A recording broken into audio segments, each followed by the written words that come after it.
avant d'aller plus loin dans la méditation, je voudrais faire un petit exercice. Tu veux bien, Guy? Oui, viens ici, s'il te plaît. Juste pour vous faire voir et sentir quelque chose qui est un petit peu difficile de conscientiser quand c'est à l'intérieur de soi, c'est un peu proche. Donc, vide. Tu fais vide. Et si ça vous tente, vous faites le vide aussi. Vous pourriez faire l'expérience aussi de cette façon-là. T'es vide. Je suis contente pour lui, il est vide. Je ne m'occupe pas de lui. Parce que c'est vide, c'est pas intéressant. Il n'y a rien. Et là, il y a quelque chose, par contre. Et c'est souriant, et c'est pétillant, et vivement, il y a quelque chose. Ça me remplit le cœur de joie. Ben, il n'y a rien. C'est archi-neutre. Disons que je fais quelques stages et qu'on me parle de toi, et que je me dis, ben, je vais un petit peu me rapprocher de ce vide. Ben, j'ai un peu peur quand même. J'ai l'impression que si je me jette dans tes bras, qu'est-ce qui va m'arriver? Oh là là, quand même. Tu ne vas pas. On va y aller doucement. On va se fréquenter quelques années. Et on verra bien si on a envie de cohabiter.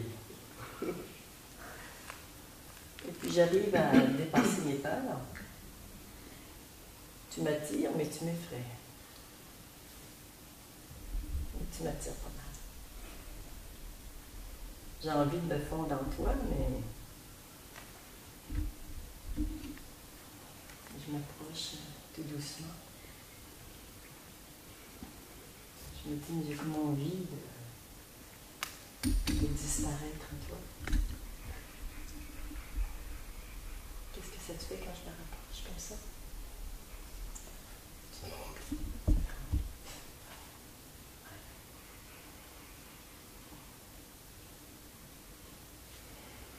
Il est toujours vide. Mais le fait d'être amoureux de ce vide, et toi ça te remplit, et ben moi aussi. C'est comme si ce vide qui est là, il commence à éclabousser sur moi, et je sens plus d'espace. Plus je me rapproche, plus je sens cet espace, ce vide, ce silence qui est à l'intérieur de moi, je me remplis de ça. Et de plus en plus, c'est comme si toute la matière commence à s'expandre et à respirer. Ta respiration. Et là, je peux me jeter dans tes bras.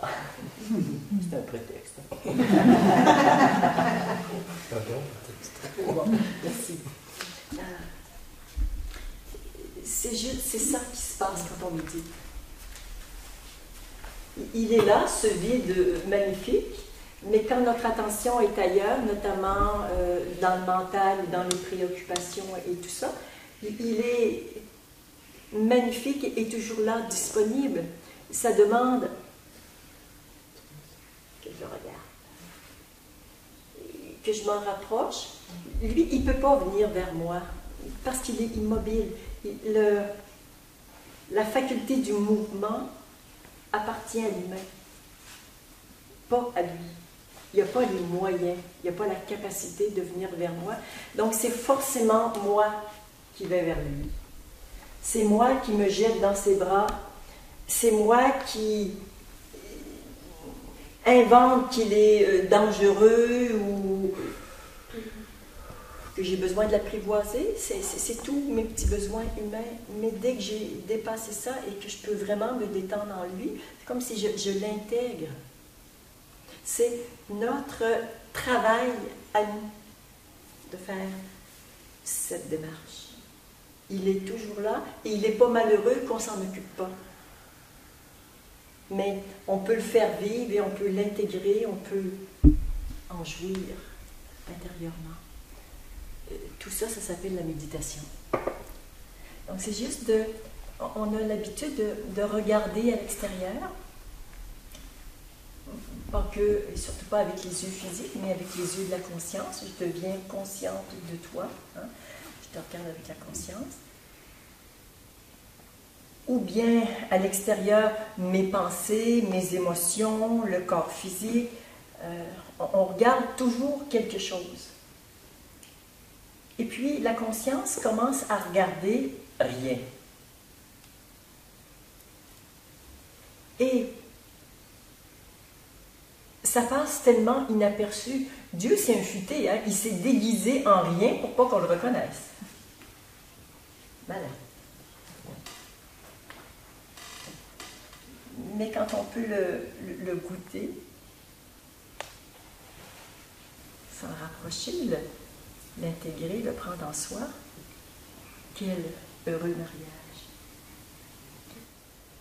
Je vous invite particulièrement, durant cette méditation, juste à tourner votre regard. C'est en fait la conscience individuelle qui, elle, est en développement.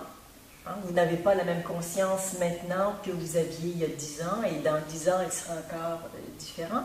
Donc, votre conscience individuelle qui, elle, est en développement, qui se tourne vers la conscience totale. Comme si elle rentre à la maison. Et le temps de la méditation, elle se fond dans la conscience totale, mais inévitablement, quand elle en sort, elle se redensifie en tant que conscience individuelle. Par ailleurs, ce grand bain lui fait un grand bien. Elle se nettoie et elle a tendance à s'ouvrir davantage. C'est comme si ça la fait respirer davantage, elle aussi, la conscience. Donc voilà, un grand bain dans le rien, et ensuite la conscience se redensifie ici et maintenant, dans « je suis », et « je ne suis pas ». Donc absence, présence, absence. Et dans cette absence, je ne sais pas, je ne suis plus. C'est ça. Absence de je suis. Une dissolution totale dans le rien, dans le non-être. Je suis. Voilà. Proposition pour la méditation de ce matin. Bonne méditation.